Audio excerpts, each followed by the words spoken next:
দাঁত তুলতে আমার ভয় লাগে। আমার তো দাঁত তুলে আমি 1 মাস কলকাতার বাড়ি করলাম। এই ইঞ্জেকশনটা দেবে, একটু কষ্ট লাগবে, তারপরে আর কোনো কষ্ট নেই। এই যে আমাদের ডাক্তারবাবু মাকে নিয়ে এসছে এই যে দাঁত তুলতে। এই যে দাঁত তুলছে।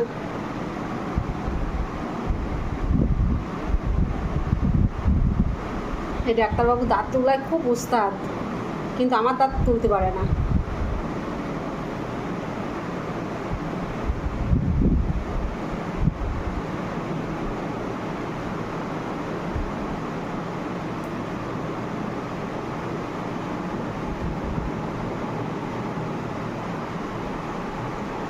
আরে ভিডিও হচ্ছে। এই যে ডাক্তারবাবু, এই যে